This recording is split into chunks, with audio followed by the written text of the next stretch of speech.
इस विशेष वीडियो में हम उस वर्गीकरण प्रणाली को देखेंगे जिसे सिक्स किंगडम क्लासिफिकेशन कहा जाता है। तो सिक्स किंगडम क्लासिफिकेशन से पहले जो प्रणालियां दी गई थीं, वे थीं दो प्रणाली थी, दो किंगडम प्रणाली, तीन किंगडम, चार किंगडम, पांच किंगडम और अंत में यह सिक्स किंगडम क्लासिफिकेशन है। इस प्रणाली को थ्री डोमेन सिस्टम भी कहा जाता है, जिस कार्ल वूज ने दिया था। तो ये पांच किंगडम कैसे आए? पांच किंगडम प्रणाली की प्रारंभिक वर्गीकरण में पांच किंगडम थे। पहला किंगडम मोनेरा था। तो पहला किंगडम मोनेरा था। कार्ल वूज ने इस विशेष किंगडम मोनेरा को आगे दो किंगडम में बांट दिया। पहले किंगडम को आर्कीबैक्टीरिया कहा गया और दूसरे को यूबैक्टीरिया। इसका मतलब यह हुआ कि इसमें एक संख्या बढ़ गई और अब हमारे पास छह किंगडम थे: archaebacteria, eubacteria, protista, fungi, Plantae और एनिमेलिया। अब डोमेन क्या है? इन छह किंगडम को तीन डोमेन में बांटा जा सकता है। ये तीन डोमेन थे। पहला था आर्की, दूसरा था बैक्टीरिया और तीसरा था यूकारिया। जो किंगडम आर्की बैक्टीरिया बना था वह डोमेन आर्की में आया।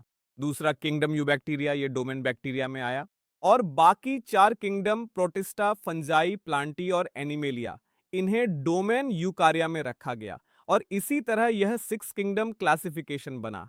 साथ ही इसे three domain system of classification भी कहा जाता है।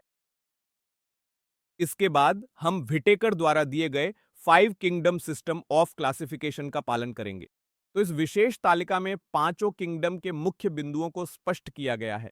अब पहले बिंदु की बात करें, जो है सेल टाइप या सेल स्ट्रक्चर। इसमें हम देखेंगे कि किंगडम में प्रोकैरियोटिक सेल्स हैं या यूकैरियोटिक सेल्स हैं।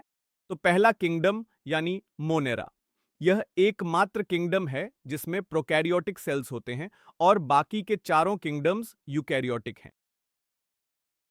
दूसरा बिंदु है न्यूक्लियर मेम्ब्रेन, यानी वह झिल्ली या मेम्ब्रेन जो न्यूक्लियस के चारों ओर मौजूद होती है। तो हम अच्छी तरह जानते हैं कि प्रोकैरियोटिक सेल्स में न्यूक्लियर मेम्ब्रेन नहीं होती, जबकि यूकैरियोटिक सेल्स में न्यूक्लियर मेम्ब्रेन होती है।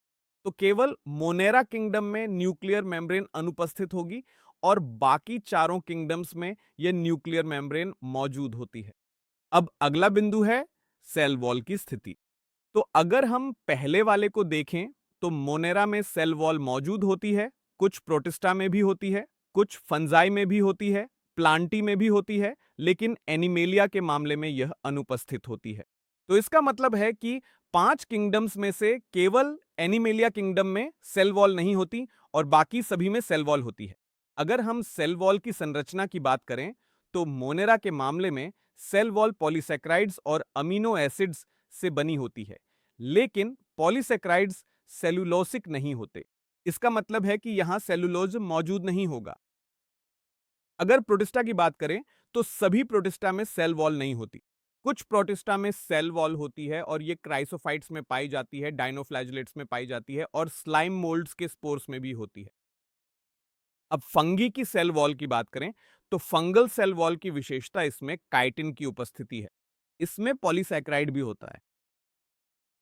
प्लांटी की सेल वॉल मुख्य रूप से सेलुलोज से बनी होती है। तो ये सेल वॉल्स में एक अंतर है। इसके बाद अगले लक्षण की ओर बढ़ते हैं, जो है बॉडी ऑन ऑर्गेनाइजेशन। तो किंगडम मोनेरा और किंगडम प्रोटिस्टा, इन दोनों में सेलुलर बॉडी ऑर्गेनाइजेशन होता है। इन दोनों किंगडम्स में शरीर एकल कोशिकाओं से बना होगा, इसलिए हम कह सकते हैं कि ये दोनों यूनिसेल्युलर हैं।